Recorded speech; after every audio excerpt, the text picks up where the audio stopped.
क्या ये budget booster dose वाला बजट होगा? आज तक पर ये विशेष पेशकश आज आप जीआईपी मॉल से देख रहे हैं, क्योंकि हर लम्हे हर घंटे क्या कुछ इस बजट से निकलता है, उस पर हम चर्चा भी जारी रखेंगे, जानकारी भी आपको देंगे, समझाएंगे भी कि अर्थव्यवस्था में चुनौतियां क्या क्या है, बेरोजगारी महंगाई की परेशानी का क्या कोई हल निर्मला सीतारमण निकाल पाती हैं। 8 बजट, वैसे तो आजाद हिंदुस्तान में 73 बजट पेश हो चुके हैं, 14 इंटरिम बजट, 4 से 5 स्पेशल या फिर मिनी बजट, लेकिन हम आपको 8 बजट दिखाते हैं मोदी सरकार के। जी हाँ, ये मोदी 2, ये दूसरा कार्यकाल प्रधानमंत्री नरेंद्र मोदी का। निर्मला सीतारमण अपना चौथा बजट पेश कर रही है बहुत बड़ी चुनौतियों के बीच में। ये बजट खास इसलिए भी है क्योंकि बहुत सारी चुनौतियां हैं। कोरोना की महामारी ने देश की अर्थव्यवस्था को, आम आदमी की जिंदगी को, उसकी आमदनी को कई स्तर पर चोट पहुंचाई है। वर्क फ्रॉम होम होने के बाद कई लोगों की तनख्वाह में कमी आई, उसका भी सामना लोग कर रहे हैं। ऑक्सफैम की रिपोर्ट भी है जो ये कहती है कि कई लोग हैं, लगभग 4 करोड़ ऐसे लोग हैं जो महामारी से इस हद तक प्रभावित हुए कि उनकी तनख्वाहें कटी और वो गरीबी रेखा के नीचे कई लोग चले गए।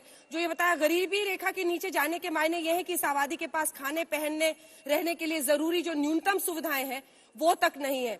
लेकिन ये भी दिलचस्प है ऑक्सफैम की रिपोर्ट के मुताबिक कि इसी दौरान 40 लोग अरबपति बन गए देश में।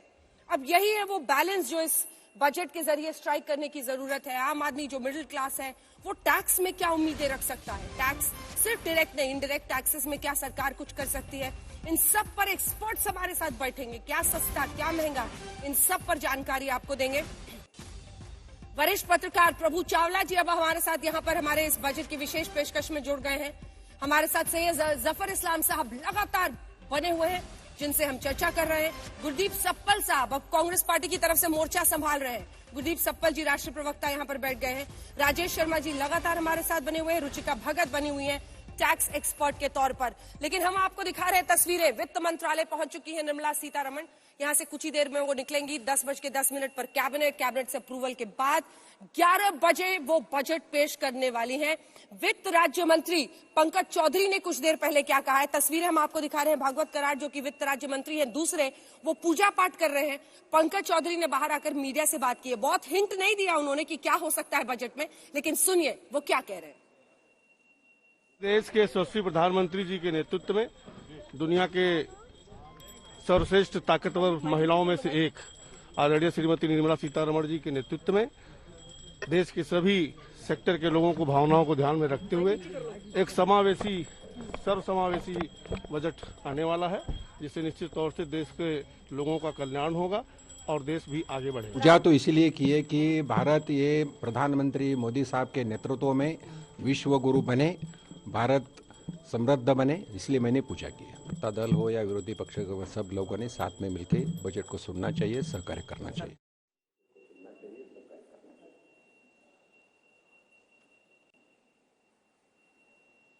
ये वित्त मंत्रालय की सीधी तस्वीरें हम आपको दिखा रहे हैं। अब यहां से वो निकल सकती हैं कुछ ही देर में निर्मला सीतारमण। प्रभु चावला जी तस्वीरें हम दिखा रहे हैं वित्त मंत्रालय से, वो जाकर और वहां से अब निकल सकती हैं। बिफोर टाइम ही मुझे लगता है वो चल रही है वैसे, लेकिन ये निर्मला सीतारमण निकलती हुई वित्त मंत्री, चौथा बजट उनका, बड़ी सारी चुनौतियों के बीच कई सारे रिकॉर्ड बना चुकी हैं। 2 घंटे 40 मिनट का बजट भाषण 2020 में दिया, सबसे लंबा भाषण। लेकिन इसी के साथ बही खाता, वो लाल बही खाता जो उन्होंने ब्रीफकेस को बदल कर किया, लेकिन अंदर क्या होगा बही खाता में, इस पर नजर रहेगी। प्रभु जी आपने सबसे लंबा भाषण दिया था 2 घंटा 40 मिनट का। हाँ। पर इन टर्म्स ऑफ वर्ड्स देखें अगर आप, कितने वर्ड्स कितने बोले उसमें रिकॉर्ड अरुण जेटली का है। हाँ। अभी कितने वर्ड ये आज बोलने वाली दूसरी बात है। अरुण जेटली जी जो बोला था उनके वर्ड वो स्पीड ज्यादा बोलती थी, इस तरह स्पीड कम से बोलती है। हाँ। इसलिए टाइम के मुकाबले में अरुण निर्मला जी का रिकॉर्ड ज्यादा है, परंतु शब्द कितने बोले उसके ऊपर अरुण जेटली जी का रिकॉर्ड अभी तक है। और बीजेपी के देख सकते हैं आप, पिछले जब से इंडिपेंडेंस हुई है 35 लगभग फाइनेंस मिनिस्टर बने हैं, उसमें तो कई रिपीट भी हुए हैं। मुरारी देसाई इस फोटो सेशन के लिए मास्क उतारा है उन्होंने क्योंकि आज का दिन ये स्पेशल होता है और इस स्पेशल में कलर मैचिंग नहीं है, कलर मैचिंग भी है उनकी, कलर भी कोऑर्डिनेटेड है। लेकिन इसी के साथ देखिए एक और बहुत इंटरेस्टिंग चीज है, रिकॉर्ड्स की जब बात होती है, पेपरलेस बजट उन्होंने पिछली बार किया, जिसमें एक टैबलेट से उन्होंने पूरा बजट पढ़ा, स्मार्टफोन्स पर लोग यूनियन बजट ऐप को डाउनलोड करते, तो एक कोशिश है, डिजिटल पुश भी वो दे रहे हैं। आत्मनिर्भर बजट के तौर पर इसको सरकार प्रोजेक्ट करने की कोशिश रहेगी। वैक्सीन में जो इंडिया ने हासिल किया उसको करेंगे, लेकिन इसी के साल हेल्थ पर आप कितना खर्च करते हैं ये भी आपसे पूछा जाएगा। क्या बेहतरी हुई है इतनी महामारी के बाद? दूसरी तरफ बेरोजगारी, महंगाई, बेरोजगारी, इलेक्शन भी टाइम है, तो वो भी बहुत सारी बिंदुओं पर ध्यान होगा। आपके इससे पहले कि मैं पॉलिटिकल मेहमानों पर जाऊं, 2 लाइन का और कमेंट आपसे। देखना यह है कि अब बजट के पीछे कई बार बजट होते हैं, पिछले 40 साल से मैं भी कई बजट करता आ रहा हूँ। बजट के अंदर एक कॉन्फिडेंस बनाना पड़ता है लोगों के अंदर। बजट के अंदर फिगर्स हैं, उसमें कोई इंटरेस्ट नहीं होता। आज जैसे आपने कहा महामारी का सवाल है कि लोगों को लगता है कि इस बजट के माध्यम से क्या मेरी नौकरी बची रहेगी कि बाद में कि नहीं रहेगी, क्या कंजम्पशन इस देश के अंदर जो है बढ़ सकती है कि नहीं बढ़ सकती। इंडस्ट्री जो हमारे एमएसई जो सेक्टर हैं उनका जैसे 40% जीएडपी का पार्टिसिपेशन करते हैं, उनके सबसे ज्यादा नुकसान हुआ है। इस वक्त देश के अंदर आवश्यकता यह है कि महामारी से जो भी इंस्टेबिलिटी, इकोनॉमिक इंस्टेबिलिटी आई है, जो डिस्पेसल हुआ है, अनएम्प्लॉयमेंट बढ़ी है, उसके लिए बजट के अंदर क्या खुशखबरी हो सकती है। इनकम टैक्स बढ़ेगा, नहीं बढ़ेगा, परंतु बाकी को लगता है कि अगले साल मेरी नौकरी रहेगी कि नहीं रहेगी, क्योंकि अर्बन एरियाज के अंदर अनएम्प्लॉयमेंट कॉस्ट ज्यादा बढ़ी है। विकास देश के अंदर हो रहा है, परंतु जैसे आपने पहले कहा कि कई करोड़ लोगों के ऐसे लोग हैं जिनके करोड़पति बन गए, अरबपति बन गए, इनकम इनइक्वालिटीज हो रही हैं, वो कैसे होगा। तो पेंडेमिक में एक बात हुआ है, ग्रोथ हुआ है। ग्रोथ उन लोगों का हुआ है क्योंकि 1% लोगों के पास लगभग 10%, 20% प्रॉपर्टी इनकम ज्यादा चली गई। तो इस पेंडेमिक के अंदर कई लोगों को जैसे सोशल डिस्टेंसिंग बढ़ने से एजुकेशन सेक्टर के अंदर भी 2 किस्म के लोग बन गए हैं, कईयों को एजुकेशन मिली, कईयों को नहीं मिली। तो इस बजट के माध्यम से जो भी पेंडेमिक के दौरान इनइक्वालिटीज आई हैं, चाहे सोशल हैं चाहे इकोनॉमिक्स हैं, उसको कैसे दूर करेंगी वो देखने वाली। बिल्कुल, ये तस्वीरें फुल स्क्रीन दिखाई हमारे दर्शकों को, ये निकल चुकी है। राष्ट्रपति से मुलाकात होगी कैबिनेट के पहले, और राष्ट्रपति भवन के लिए निकल चुकी हैं वित्त मंत्री निर्मला सीतारमण। इससे पहले वित्त मंत्रालय से बाहर निकलकर उन्होंने ये जो बही खाता के साथ औपचारिक फोटो सेशन हम हर वर्ष देखते हैं वो किया। राष्ट्रपति भवन अब वो पहुंच गई हैं, राष्ट्रपति से मुलाकात होती है बजट के पास, जिसके बाद कैबिनेट, और कैबिनेट के बाद फिर बजट पेश करने की प्रक्रिया 11 बजे शुरू होती है। हिमांशु मिश्रा हमारे सहयोगी बने हुए हैं हमारे साथ। बहुत सारी उम्मीदों के बीच ये बजट, लेकिन ऐसा दबाव वित्त मंत्री और वित्त मंत्रालय पर हर बार रहता है। लेकिन ये वो वक्त है जब अर्थव्यवस्था में थोड़ी जान आती हुई दिखाई दे रही है, लोग खर्च भी करते हुए दिखाई दे रहे हैं। यहीं से क्या एक नए युग की शुरुआत होगी? और जो आईएमएफ का वाकई प्रेडिक्शन है कि इंडिया फास्टेस्ट ग्रोइंग इकोनॉमी विश्व का बनता हुआ दिख रहा है, उस पेस को बरकरार रखने की चुनौती होगी। हिमांशु, देखिए बिल्कुल चुनौती जरूर है निर्मला सीतारमण के कंधों पर, और आज वो अपना जब चौथा बजट पेश करेंगी तो मैं चाहूंगा अंजना की वो सोशो इकोनॉमिक बजट हो, क्योंकि देश वही चाहता है, किसान चाहता है कि उसकी इनकम बढ़ जाए। और मोदी सरकार ने ये जरूर कहा था कि 2022 में जो है किसानों की आमदनी जो है वो दुगनी हो जाएगी, यानी कि किसानों को लेकर एक बड़ी राहत जो है वो इस बजट में दिखाई देनी चाहिए। साथ ही साथ प्राइवेट सेक्टर के लिए क्या नया लेके आ रही है निर्मला सीतारमण, इंफ्रास्ट्रक्चर को कैसे बढ़ाया जाए, हेल्थ सेक्टर के लिए कैसे काम किया जाए, और साथ ही साथ बेरोजगारी को खत्म करने के लिए क्या राहत मिलेगी। और इनकम टैक्स के अंदर छूट तो हर व्यक्ति चाहता है, वो ये चाहता है कि बढ़ती महंगाई के अंदर उसको कुछ राहत मिल जाए। और यही कारण है, याद कीजिए 2011 के अंदर जब प्रणब मुखर्जी अपना बजट पेश कर रहे थे वित्त मंत्री के तौर पर, तब निर्मला सीतारमण ने, माफ कीजिएगा सुषमा स्वराज ने कहा था नेता प्रतिपक्ष के नाते कि आप आंकड़ों के मकड़ जाल में मत फंसाइए, ये बताइए कि गरीब को क्या मिलेगा, कि क्या गरीब के पतीले के अंदर दाल अब पानी की जगह दाल मिलेगी नहीं मिलेगी, ये बता दीजिए तो सब कुछ सही हो जाएगा। और बजट जो है एक महिला के नाम पर होना चाहिए, जिससे गृहिणी को कुछ बचत हो जाए। तो अब देखना यह है कि निर्मला सीतारमण आज महिलाओं को भी क्या देने वाली हैं। ठीक है, सैयद जफर इस्लाम साहब भी इसका जवाब देंगे। हमारे साथ यहाँ पर भानु प्रताप सिंह जी, जो कि अध्यक्ष है भारतीय किसान यूनियन के भानु ग्रुप के, वो जुड़ गए हैं। बहुत स्वागत है सर आपका। किसान क्या उम्मीद रखे उस पर आपसे भी चर्चा करेंगे, लेकिन सैयद जफर इस्लाम साहब, जो सुषमा जी ने पूछा था वही आज आप उसका जवाब दे दीजिए। बहुत सारे आंकड़े आप भी हैं जो हमारे दर्शकों को बताएंगे, हमने ये कर लिया वो कर लिया, लेकिन सवाल ये है कि क्या मिला गरीब व्यक्ति को जिसने अपनी आमदनी सब कुछ खोया कोरोना की इस महामारी के? उस व्यक्ति तक पहुंचने का कुछ साधन आप इस बजट के जरिए बना पाएंगे या नहीं, इसका जवाब दीजिए। देखिए अंजना जी, जैसा मैंने पहले भी कहा कि कोरोना के बाद 2020 के बाद अब पहली बार ऐसी स्थिति है कि आप जो देख रहे हैं कि इकोनॉमी तेजी से दौड़ रही है, पटरी पे है, तेजी से दौड़ रही है, सारे सिलेंडर्स जो फायर हो रहे हैं इकोनॉमी के, और हर आंकड़े अच्छे दिख रहे हैं, चाहे माइक्रो सभी लेवल पे अच्छे दिख रहे हैं। जाहिर है जो कोरोना के समय कुछ लोगों को तकलीफ हुई है और इसको हम इग्नोर भी नहीं करते हैं कि जाहिर है उसको हुई है, और सरकार उनके बारे में चिंता कर रही है। आत्मनिर्भर पैकेज द्वारा बहुत सारे हमने उसको चीजों को एड्रेस भी किया है, और इस बजट पे भी मुझे उम्मीद है कि ऐसे सभी वर्गों का ध्यान रखा गया है जो जाहिर है कोरोना से कहीं ना कहीं उनको नुकसान हुआ है। लेकिन एक बात जरूर कहना चाहता हूं कि जब इकोनॉमी तेजी से जब आगे बढ़ती है और अर्थव्यवस्था अच्छी चलती है, और खास कर दो बहुत इंपॉर्टेंट चीज जो है सरकार ने फोकस में रखा है, एक तो जो इंफ्रास्ट्रक्चर को बहुत प्रायोरिटाइज किया है इसलिए कि इंफ्रास्ट्रक्चर में नौकरियां बहुत ज्यादा बढ़ती है, और दूसरा PLI स्कीम और सर्विसेज सेक्टर पर ध्यान रखा है। PLI स्कीम मैन्युफैक्चरिंग के लिए बहुत अच्छा है इसलिए कि प्राइवेट सेक्टर और पब्लिक सेक्टर दोनों के लिए भी अच्छा है। प्राइवेट सेक्टर इसका पूरा भरपूर फायदा उठा रही है।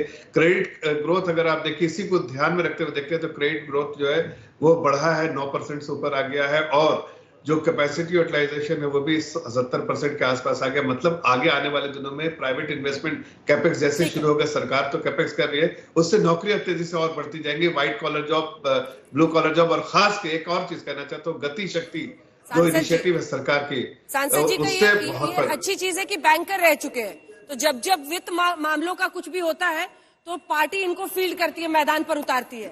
आप ओपनिंग बल्लेबाजी भी आपने कर ली है अच्छी, खूब सारे इधर से उधर फिगर्स आपने बता दिए हैं। नहीं अंजना जी, मैं आ रही हूँ सर, जल्दी सबसे एक प्रतिक्रिया ले लेते हैं। बहुत बड़ा पैनल है क्योंकि गतिविधियां बढ़ेंगी, राष्ट्रपति से मुलाकात होगी निर्मला सीतारमण की, और जिसके बाद वो कैबिनेट का अप्रूवल होगा, 11 बजे वो बजट पेश करेंगी। जल्दी से आपके पास आते हुए सफल साहब, क्या दिख रहा है आपको? देखिए सरकार तो कह रही है कि, और ये वाकई अगर IMF भी कहता है कि वर्ल्ड्स फास्टेस्ट ग्रोइंग इकोनॉमी, सबसे तेजी से बढ़ता हुआ जो अर्थव्यवस्था है, बढ़ती हुई अर्थव्यवस्था, वो भारत की होगी, तो इसमें आपको कहां पर मायूसी और काले बादल दिखते हैं? नहीं, इसमें इस बार हमारी मायूसी का सवाल नहीं है। आपने अपनी ओपनिंग स्टेटमेंट में स्पष्ट बोला कि भाई इस समय रोजगार का इशू है, इस समय महंगाई का इशू है, इनकम डिस्पैरिटी की बात की अभी, उसका इशू है, तो इश्यूज तो सामने हैं। और कल जो इकोनॉमिक सर्वे आया उसकी एक बहुत खास बात यह है कि उसमें प्रोजेक्शन तो दिखाया गया, लेकिन उसमें जो ऑयल का रेट इंटरनेशनल बेस माना गया वो $70 से $75 माना गया, जबकि आज भी वो 90 के ऊपर है। आप देखिए कि 19-20 के अंदर ऑयल इंपोर्ट का जो बिल था वो $40 बिलियन था, इस साल बढ़कर 110 तक पहुंचने की उम्मीद है। और अगले साल भी अगर ये ग्रोथ जारी रही तो सरकार के सारे दावे चेंज हो जाने वाले हैं, और ये एक अंतर्राष्ट्रीय चुनौती भी है। राष्ट्रीय चुनौती तो है ही, अंतर्राष्ट्रीय चुनौती भी है। और इस समय मैं उम्मीद ये करूंगा कांग्रेस पार्टी की ओर से, क्योंकि इस बार सवाल कांग्रेस वर्सेस बीजेपी का नहीं है, लोगों का है। लोग त्राही कर रहे हैं और उनको क्या राहत मिलेगी। आंकड़े छोड़ दीजिए, आंकड़ों पे तो मैं भी एक आंकड़े का जवाब दे दूंगा, अभी बहुत लंबा डिस्कशन है, लेकिन लोग त्राही कर रहे हैं, उनको क्या राहत मिलने जा रही है, ये आज ठीक है। मुझे और इसीलिए हमने हर क्षेत्र से लोगों को इकट्ठा किया है। यहाँ से शुरुआत कर रहे हैं। भानु जी, क्या उम्मीद रखें किसान, क्योंकि तीनों कृषि कानूनों की तो वापसी हो गई, जो वहां पर रिफॉर्म्स की बात सरकार कर रही थी, बदलाव की बात कर रही थी, वो तो अब मुमकिन नहीं हो पाएगा। लेकिन किसान पश्चिमी यूपी में, चुनावी साल भी है, गन्ने के भुगतान से लेकर बहुत सारे मुद्दे हैं किसानों के, कुछ बड़ा सरकार कर सकती है किसानों के लिए। क्या उम्मीदें हैं किसानों को इस बजट से? ऐसा है मैडम कि तमाम सेक्टर हैं, कोई गरीबी दूर करवा रहा है, कोई नौकरी ले रहा है, लेकिन मैं किसान हूँ, प्योर किसान, तो मेरा कहना है कि प्योर किसान क्या होता है सर? भूखे भजनन होए गोपाला, ले लो अपनी कंठी माला। जो चाय है वो भी हमारी, जो पकौड़ा है वो भी हमारा, सब खाने का सामान हम दें। 20-21 में बजट 30 लाख करोड़ का था, उसमें केवल 1.5 लाख करोड़ किसान को यानी 5% मिला। फिर 21-22 में 34.5 लाख करोड़ का बजट था, उसमें भी 1.5 लाख करोड़ यानी 4.25% मिला। अब 70% आबादी को यदि 4%, 4.25% बजट मिलेगा तो ये किसान के साथ अन्याय है। हम सरकार का, भाजपा का समर्थन करते हैं, लेकिन भाजपा से ये भी मांग करते हैं कि जरा इस देश के किसानों के बारे में सोचो। नहीं तो यदि खाद्यान्न नहीं होगा तो कोई सेक्टर नहीं चलने वाला है। जब चाय हम पिलवा में, भोजन हम करवा में, दूध दही हम खिलवा में, और फिर हम ही आध घंटे में एक किसान भारतवर्ष में आत्महत्या करे। कारण क्या है? कारण यह है कि 75 साल की किसान विरोधी नीतियों के कारण कभी हमें फसलों के दाम नहीं मिले। इसलिए हम चाहते हैं किसान आयोग का गठन हो जाए। मैडम, किसान आयोग की सहमति से हमारी कीमत लगे, तब हमें कुछ फायदा होगा। इसलिए किसान सेक्टर, यानी किसान सेक्टर की तरफ सरकार और केंद्र सरकार और सारी प्रदेशों की सरकार को सोचना पड़ेगा। ऐसे काम चलने वाला नहीं है। दोनों तरफ बराबर बरसे आ जा, सप्पल जी पर भी और सैयद जफर इस्लाम साहब पर भी। पकोड़े का जिक्र किया, पता नहीं इसकी खास वजह है या नहीं है, हमें नहीं पता, लेकिन पकोड़े और पोहे में बहुत उलझी है ये सरकार। नहीं। एक एक कमेंट सबसे लेते हैं। आर्य भानु जी, आपसे तो दिन भर गप करना है, आपका तरीका भी, अंदाज अलग होता है बोलने का। इससे पहले कि राजेश जी मैं आपके पास आऊं, जल्दी से मैम आपके पास आते हुए रुचिका भगत जी, टैक्स के सेक्टर में लोग क्या उम्मीदें रखें, क्या बड़ी बातें आप कह रही हैं? 3 या 4 बातें जो आप हमारे दर्शकों को बताएंगे। देखिए, इस समय डायरेक्ट इंडायरेक्ट दोनों जी, बजट से जो मेन एक्सपेक्टेशन है वो आम इंसान की है, क्योंकि सबसे ज्यादा कोरोना टाइम में जो आम इंसान है वो सबसे ज्यादा पिसा है। अगर आप देखें, चाहे अनएम्प्लॉयमेंट है इसके अंदर, चाहे आपकी वेजेस रिडक्शन है, सैलरी रिडक्शन है, उसके अंदर भी अगर आप कहते हैं कि हम वर्क फ्रॉम होम भी करते हैं, और महिलाओं को सबसे ज्यादा इसकी मार झेलनी पड़ी। बिल्कुल ये हुआ। साथ में आप अगर कहें तो देखिए, हमारी जो अनएम्प्लॉयमेंट है वो तो इस समय आपने खुद ही डाटा दिया, अभी 4 करोड़ के करीब अनएम्प्लॉयमेंट हुई है इस बार। तो ये सारे जो आम इंसान है, मेरे ख्याल से उसने बहुत ज्यादा झेला इस बार। पिछले 2 साल से तो इनफैक्ट बहुत ज्यादा झेला। और जब हम टैक्स की बात करते हैं तो हमारा जो टैक्स स्ट्रक्चर है, इनफैक्ट आप देखेंगे 14-15 से टैक्स स्ट्रक्चर सेम चल रहा है। 2.5 लाख की जो लिमिट थी वो एज इट इज 14-15 से चली है, कहीं चेंज नहीं हुई है। इन्फ्लेशन रेट अगेन बढ़ता रहता है, हर साल बढ़ता है। जबकि इतनी सरकार की कमाई हुई है, जीएसटी कलेक्शन हमेशा, अभी बताएंगे सैयद जफर इस्लाम साहब ठोकर, हमारे कि 1 लाख करोड़ से ज्यादा हम हर बार कमा रहे हैं।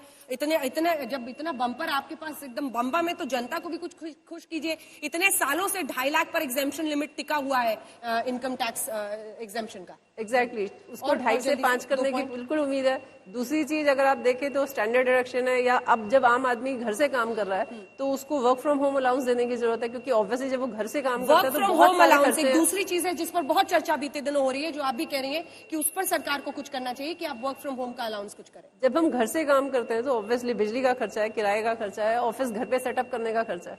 अगर आप ऑफिस जाते हैं तो चाय भी आप ऑफिस से पीते हैं, अब तो आप घर पे काम कर रहे हैं, आप चाय भी घर की पी रहे हैं। तो सारे खर्चे जो है वो आम आदमी कर रहा है। ये सब तो खैर जो भी है, जो सैलरी कटी है कम से कम वो भी उसका कोई ना कोई एक भरपाई होनी चाहिए। एग्जैक्टली। इनडायरेक्ट टैक्सेस पर तीसरा, इनडायरेक्ट टैक्सेस पे अगर आप देखें तो जीएसटी रेट जो है वो ऑब्वियसली बहुत हाई है, 18% तो बहुत ज्यादा। मुझे लगता है सरकार का अगर जीएसटी इतना जा रहा है, कलेक्शन इतनी अच्छी है, तो जीएसटी रेट थोड़े से कम होने चाहिए। और कई ऐसे सेक्टर्स हैं जिसके अंदर जीएसटी अलग अलग रेट हैं, जैसे अगर हम अपने हॉस्पिटैलिटी सेक्टर की बात करते हैं तो उसमें मल्टीपल रेट्स हैं जीएसटी के, तो एक यूनिफॉर्मिटी आनी चाहिए। सेक्टर ने सबसे ज्यादा मार भी झेली है। एग्जैक्टली। आप चाहे होटल्स की बात करें, रेस्टोरेंट्स की बात करें, एविएशन इंडस्ट्री है हमारी, सबसे ज्यादा उन्होंने ही मार झेली। और इस बार तीसरी लहर में भी जब बाकी सेक्टर्स में उतना असर नहीं पड़ा तो होटल्स वगैरह दिल्ली में बंद कर दिए गए, उसकी वजह से जो रेस्टोरेंट के मालिक थे वो बहुत परेशान थे। जल्दी से राजेश जी आपसे कमेंट। सैयद जफर इस्लाम साहब तैयार रखिएगा जवाब इन तमाम सवालों के जो यहाँ पर उठ रहे हैं। इस गवर्नमेंट ने सोशल सेक्टर में, अगर हम आजाद भारत से लेकर पिछले साल तक देखें तो हर समय 6% आसपास सोशल सेक्टर पे खर्चा होता था, जो 8 पॉइंट के ऊपर चला गया। तो अगर हम 8.6 पे पहुंचा दिए तो 2% की बढ़ोतरी दी। उसमें हमने घर दिया, उसमें हमने बिजली दी, उसमें हमने टॉयलेट दिया, उसमें हमने वैक्सीन दी, उसमें हमने लोगों को सिलेंडर दिया, पानी दिया, हर तरीके की सुविधा इस गवर्नमेंट ने दी। आपने वैक्सीन दी? हाँ, लोग पैसा नहीं दे रहे थे उसके लिए जी?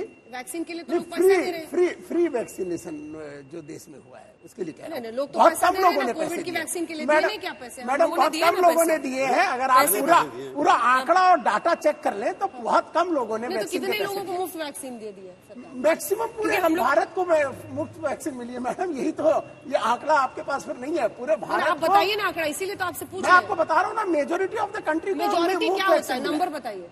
नंबर 80% लोगों को वैक्सीन मिली है। अरे 75% तो अभी फुली वैक्सीनेट हुए हैं। जितने हुए उनमें से 80% को मुफ्त वैक्सीन मिली है। ठीक है, आगे चलिए। दूसरी चीज मैं आपको बताऊं, फॉरेन एक्सचेंज। आपने इससे पहले कहा था कि हम फ्रेजाइल इकोनॉमी से फास्टेस्ट ग्रोइंग इकोनॉमी मतलब उस पर पहुंचे हैं। क्या आपको लगता है इतना ठोस आधार अब बन चुका है कि यहाँ से आगे की तरफ ठोस आधार की 3-4 चीजें बताता हूँ। क्रॉस डेवलप जीडीपी हम अकेले नहीं कह रहे, आईएमएफ कह रहा है, वर्ल्ड बैंक कह रहा है कि हम हाईएस्ट बढ़ेंगे। दूसरा, फॉरेन एक्सचेंज का रिजर्व $633 बिलियन है, जो कि आज के दिन पूरे वर्ल्ड में हम चौथे नंबर पे हैं।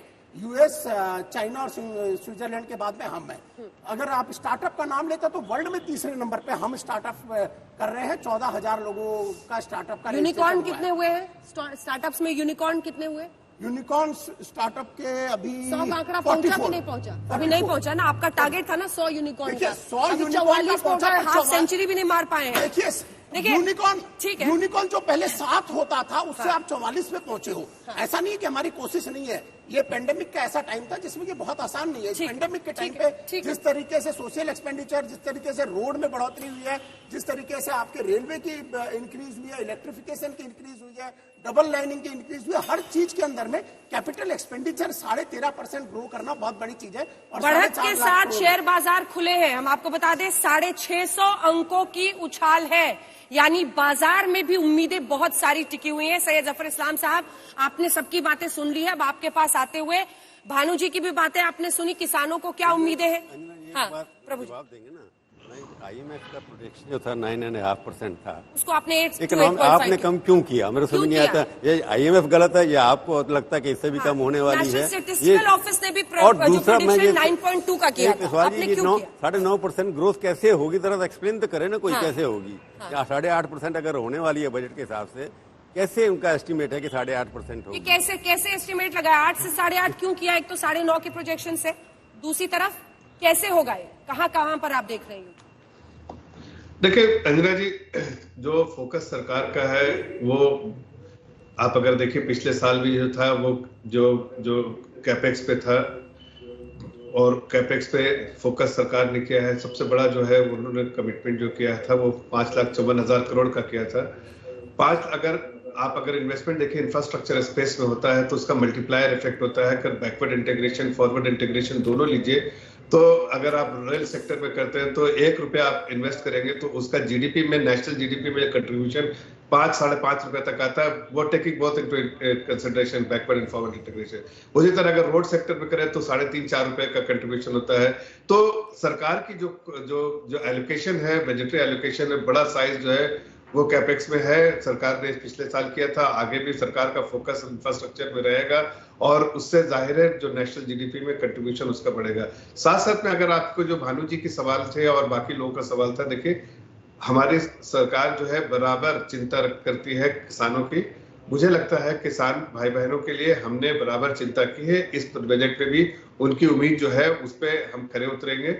दूसरी बात जो है, जहां पर लोग कह रहे बार बार के इनकम डिस्पैरिटी हो गया, इनकम डिस्पैरिटी अगर पूरे मुल्क के, पूरे आज इस देश में और पूरे दुनिया के अगर परिप्रेक्ष्य में देखें तो चूंकि खासकर इंडियन स्टॉक मार्केट और कई स्टॉक मार्केट बढ़े हैं, जब ये इनकम देखते हैं तो ऐसा नहीं कि किसी के बैंक में कैश पैसा आ गया है, बल्कि जो है स्टॉक वैल्यूएशन जो है, कंपनी की वैल्यूएशन बढ़ गई, इसलिए उनकी जो है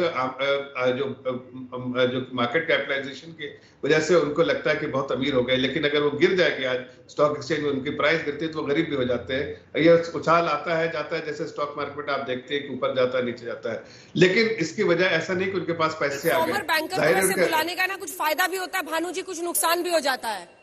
इतने टेक्निकल टर्म्स बोलते हैं कि हमारे ऑडियंस भी सोचने लगती है कि क्या क्या बोल रहे हैं, क्या होगा नहीं होगा।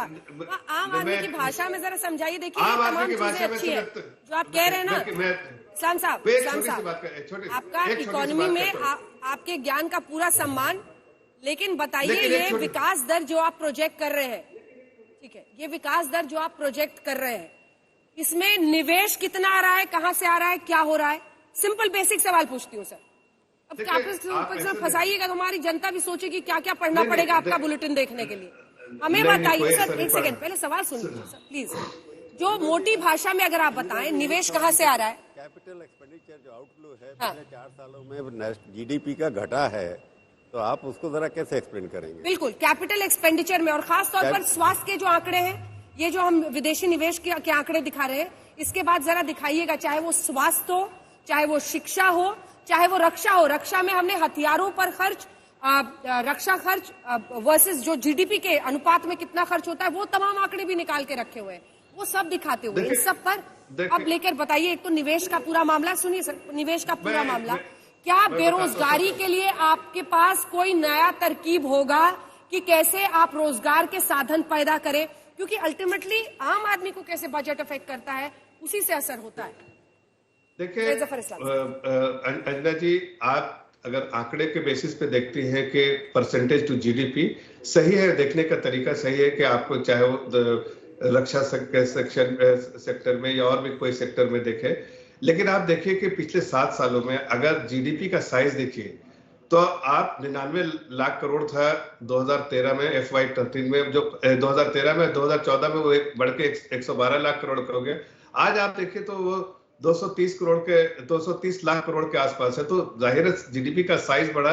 एब्सोल्यूट अमाउंट में हमने हर बार अगर एब्सोल्यूट अमाउंट में जो कंट्रीब्यूशन है, एलोकेशन है, बजटरी एलोकेशन, वो बार हर सेक्टर में बढ़ा है, और खास के पिछले साल में तो हेल्थ सेक्टर में और भी ज्यादा जो है फोकस था सरकार का, और उन्होंने किया था। गरीब आदमी के लिए, आम आदमी के नागरिक के बारे में जब आप बात करती है अंजना जी, तो बिल्कुल ये सही बात है कि आम आदमी थोड़ा सा महामारी के समय में तकलीफ में आया है, लेकिन सरकार की नीतियों की वजह से जो उन्होंने उस वक्त नीतियां जो अपनाई है, जैसे मैंने कहा कि PLI स्कीम, अभी आप मैन्युफैक्चरिंग देखिए पिछले 5 महीने से बराबर एक्सपेंशनरी मोड मतलब बढ़ता ही जा रहा है। तो जाहिर है जितना ज्यादा अगर आपको इसमें प्राइवेट सेक्टर एक्टिव होती जाएगी तो जाहिर है नौकरियां बढ़ती जाएंगी, नौकरियां लोगों को ज्यादा नौकरियां मिलती जाएंगी। जो एस्टिमेट है वो एस्टिमेट के हिसाब से आगे आने वाले दिनों में ब्लू कॉलर जॉब, जो इसमें जो फैक्ट्रियों में आते हैं छोटे और बहुत सारे जो जॉब होते हैं, उसमें बड़ी तादाद में जो है जो गति तेजी से आएगी, और व्हाइट कॉलर जॉब में भी तेजी आएगी। बहुत दबाव होगा, लेकिन 1.5 घंटे बाद वित्त मंत्री निर्मला सीतारमण अपना बजट पेश करेंगी। इन सब के बीच आपको बता दें, बाजार में भी इसको लेकर बहुत सारी उम्मीदें हैं, क्योंकि उछाल के साथ सेंसेक्स खुला है। बजट से पहले बढ़त के साथ खुले हैं शेयर बाजार। क्या कुछ उनको उम्मीदें हैं, इस पर भी हम चर्चा करेंगे। 600 अंकों की उछाल के साथ सेंसेक्स, निफ्टी भी 150 अंकों की बढ़त के साथ खुला है। ये वही खाता जिसको लेकर निर्मला सीतारमण निकली है। बहुत सारे रिकॉर्ड जिसका जिक्र हम कर रहे थे, उनमें से एक ये भी है कि पेपरलेस बजट इन्होंने किया था पिछली बार, और उसके बाद से एक टैबलेट से वो बजट पूरा पढ़ती हैं। पिछली बार 2020 में 1 साल पहले सबसे लंबा उन्होंने 2 घंटे 40 मिनट का भाषण दिया था। आज देखिए बजट पर क्या कुछ वो बोलती हैं। लेकिन ये शेयर बाजार का आंकड़ा हम आपको दिखा रहे हैं, और ये रियल टाइम आप देख रहे हैं। 649 अंकों की बढ़त के साथ शेयर बाजार में BSE और NSE में देखिए 171 अंकों की बढ़त आप देख रहे हैं। हमारे साथ सिद्धार्थ भी यहां पर जुड़े हुए हैं। देखिए हर सेक्टर पर हम बात करेंगे, हर वर्ग को क्या उम्मीदें हैं, क्या GST में जो टैक्स है उसमें कुछ बदलाव सरकार इस बार कर सकती है, थोड़ी सी राहत दे सकती है स्ट्रक्चर में। दूसरी तरफ जो डायरेक्ट टैक्सेस हैं, क्या उसमें एग्जेम्पशन लिमिट का जो स्लैब है वो 2.5 लाख से ऊपर करेगी इतने वर्षों के बाद। लेकिन दूसरी तरफ जो कैपिटल एक्सपेंडिचर की बात सैयद जफर इस्लाम साहब लगातार कर रहे हैं, वो आंकड़े भी दिखाएंगे। चलिए शुरुआत में हम आपको तस्वीरें दिखाते हैं निर्मला सीतारमण की, दूसरी तरफ आंकड़े दिखाते हैं। GDP ग्रोथ, जो मोटी बातें हैं इस बजट की, उनको देखते हुए चलिए। कोरोना की मार जो है वो आपको दिखेगी जब आप लाल में देखेंगे बजट के GDP के ग्रोथ को। सबसे पहले GDP का आंकड़ा दिखाइए, जिसके बाद हम महंगाई दर दिखाएंगे, बेरोजगारी दर दिखाएंगे, और इसी के साथ GST कलेक्शन दिखाएंगे। अगर 1 लाख करोड़ से ऊपर लगातार आपका GST कलेक्शन हो रहा है, तो क्या आप टैक्स के फील्ड में कुछ राहत देने को तैयार है? आम आदमी को इस पर नजर लोगों की रहती है। तो सबसे पहले जब हम GDP का आंकड़ा आपको दिखाते हैं, तो देखिए एक बार जो नेगेटिव में आप ग्रोथ देख रहे हैं, उसके बाद से 9.2 आप यहां पर देख रहे हैं, लेकिन सरकार ने अगले साल के लिए 8 से 8.5% का प्रोजेक्शन किया है। अब जब हम शेयर बाजार में उछाल आपको दिखा रहे हैं, GDP का भी आंकड़ा दिखा दीजिए, महंगाई दर दिखा दीजिए, ये देखिए। अब इसके बाद महंगाई दर दिखाइए, 9.2 का था, सरकार ने जो आर्थिक सर्वेक्षण में 8 से 8.5 का प्रोजेक्शन किया है अगले वर्ष के लिए। महंगाई दर दिखाइए, हमने शुरू में देखा कहा था, अब 5.3 पर जाकर ये महंगाई दर रुका हुआ है। आम आदमी जो है उसकी जिंदगी पर कितना असर होता है, ये महंगाई दर का आंकड़ा आपने देख लिया है। अब बेरोजगारी का आंकड़ा एक बार दिखा दीजिए। बेरोजगारी का आंकड़ा इस बही खाता में जब हम दिखाएं, तो क्या कुछ नया ये सरकार करती है, ये शेयर बाजार का आप आंकड़ा देख रहे हैं, क्या कुछ नए तरकीब के जरिए रोजगार के साधन पैदा करने के लिए कुछ होता है, जिसके बाद हम कैपिटल एक्सपेंड जो अलग अलग क्षेत्रों में सरकार का खर्च है, उसमें हम 3 क्षेत्र के आंकड़े आपके सामने रखेंगे, चाहे वो रक्षा क्षेत्र में है, जीडीपी के अनुपात में कितना खर्च हो रहा है, या फिर शिक्षा, स्वास्थ्य, ये तीनों आंकड़े दिखाइए, क्योंकि जो खर्च सरकार का होना है उससे भी कम वो कर रहे हैं। लेकिन शुरुआत हम इस बुलेटिन में अब टैक्स के जरिए ही करेंगे। क्या सिद्धार्थ कुछ हो सकता है इस क्षेत्र में? क्या जीएसटी में जो टैक्स स्ट्रक्चर है अभी उसमें कुछ बदलाव? इतना बम अगर सरकार कर रही है तो आप थोड़ा सा तो आम आदमी को भी दीजिए फायदा, और बाजार की जो उम्मीदें हैं इस उछाल के जरिए वो क्या इंडिकेट करता है सिद्धार्थ? एक बड़ी क्लियर हमें बात समझनी पड़ेगी कि 2019 में भारत सरकार ने कॉर्पोरेट इंडिया को एक बड़ी छूट दी कॉर्पोरेट टैक्स कट करके। अब 3 साल बीत गए, 2 साल से ज्यादा कोविड की मार लग रही है सबको, तो छोटी छोटी बातें हैं। आप बहुत बड़ा कोई डायरेक्ट टैक्स में अगर नहीं भी रियायत देते हैं तो मेडिकल खर्चा सबका बढ़ चुका है। हेल्थ इंश्योरेंस पे हालांकि जीएसटी बजट से बाहर का एक अब फेडरल काउंसिल का एक सब्जेक्ट है, पर आपने सवाल अच्छा पूछा। हर साल हम इंश्योरेंस अगर अपनी रिन्यू करते हैं, मेडिकल इंश्योरेंस, सरकार खुद कहती है बीमा करवाइए, गरीब तबके के लिए भी बीमा है, पर उस पे 18% का जीएसटी हर वर्ष देना पड़ता है। क्या 18% जीएसटी मेरी अपनी मेडिकल इंश्योरेंस पे हर साल बार बार मैं दूं? क्या ये सही है? ये एक बड़ा मुद्दा है। आपने जिस और ग्राफिक्स दिखाए हैं, इनमें से तकनीकी विषयों से अगर हटें तो अगर महंगाई की दर बढ़ रही है, और हम जानते हैं कि महंगाई लगभग 10% बढ़ी है ओवरऑल कोविड से के समय जनवरी 2020 से, 10% की इंक्रीज रिटेल लेवल पे बहुत बड़ा मायने रखता है।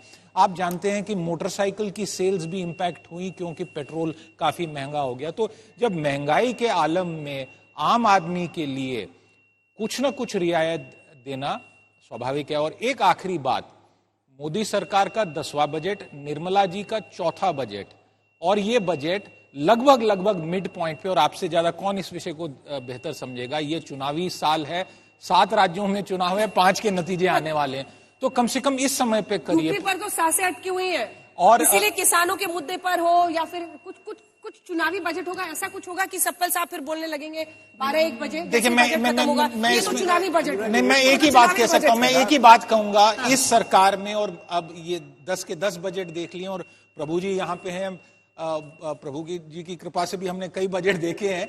मैं आपको ये बता दूं कि इस सरकार में इंस्टेंट कॉफी का कोई मतलब प्रचलन नहीं है, और बजट और खर्चे और इकोनॉमी को लेके पूरी दुनिया ने लोगों के जेब में पैसे दिए हैं। हमारा एक देश है जिसने ये कहा कि हम इंफ्रास्ट्रक्चर करेंगे, इमीडिएटली पैसा नहीं देंगे। हालांकि भारतीय जनता पार्टी के प्रवक्ता शायद मेरी इस बात से सहमत ना हो, कुछ दिया गया, चावल दिए गए, वो स्कीम भी बढ़ेगी। छोटे उद्योग के लिए इमरजेंसी क्रेडिट दिया गया, उसका भी बढ़ावा होने वाला। सिद्धार्थ, जल्दी से एक इस पर काउंटर क्वेश्चन है। देखिए, हालांकि बहुत सारी प्रथाएं बदली है, लेकिन एक शिफ्ट क्या इस सरकार की नीतियों में है, जो वो हम मानते थे कि जो बहुत गरीब है उनको डायरेक्ट बेनिफिट पहुंचाने का जो तरीका था कांग्रेस का, अब वो मुफ्त अनाज वाला इस तरह की स्कीम्स के जरिए बीजेपी भी ये कोशिश कर रही है, बीजेपी सरकार, कि वो उनको टारगेट करे किसी न किसी। कांग्रेस भी पाइप से पानी पहुंच दिखे अन्ना जी, कांग्रेस भी पाइप से ही वही पानी पहुंचती थी, बीच में छेद बहुत थे पाइप में।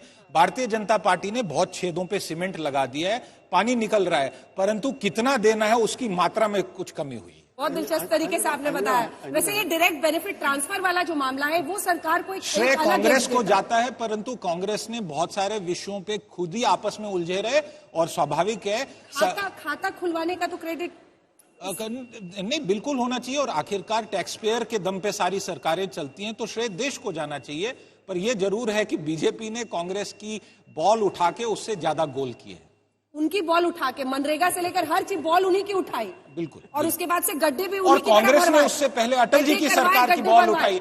जो सड़कें बनी थी उस पे उन्होंने केवल बोर्ड पे नाम बदल दिया, जो अटल बिहारी जो हाईवेज थी उनको बदल के, चली तो कांग्रेस की गाड़ी उन्हीं सड़कों पे जो बीजेपी ने बनवाई थी। तो ये सरकार से सरकार दौर बदलता है। कांग्रेस आज ऑपोजिशन में है, इसलिए बोल रही है जब कांग्रेस आई थी अचानक से 2004 में, तो सारा बीजेपी का बेनिफिट लिया था 98 से। बिल्कुल, जल्दी से एक कमेंट। आप जीएसटी की बात उठा रहे हैं, और सिद्धार्थ ने बहुत अच्छी बात उठाई कि 10% इन्फ्लेशन हो गया है, तो जीएसटी लगता, आपको शायद पता है कि जब गुड्स एंड सर्विसेज के ऊपर जो प्राइसेस होते हैं जीएसटी उसके ऊपर लगता है।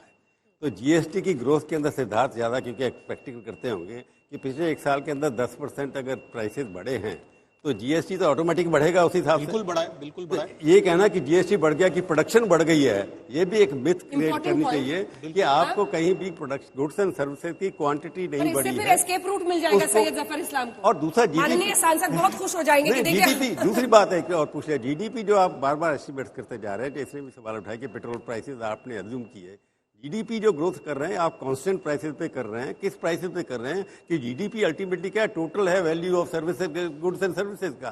तो ये चीजें क्लैरिफाई होनी है कि बार बार जीएसटी का हल्ला मचाना कि हमारे बढ़ गए हैं और इन्फ्लेशन इतनी बढ़ती चली आ रही है। जो स्कूटर 50,000 का था 75,000 का हो गया, जो गाड़ी 25 लाख की आती थी 30 लाख की हो गई। हर चीज जितनी भी है उनके ऊपर प्राइसेस बढ़ने के बाद जीएसटी ऑटोमेटिकली बढ़ेगा। ये बात उन लोगों को खटकेगी जिन्होंने अपनी आमदनी घटती हुई देखी है कोरोना की इस मार में।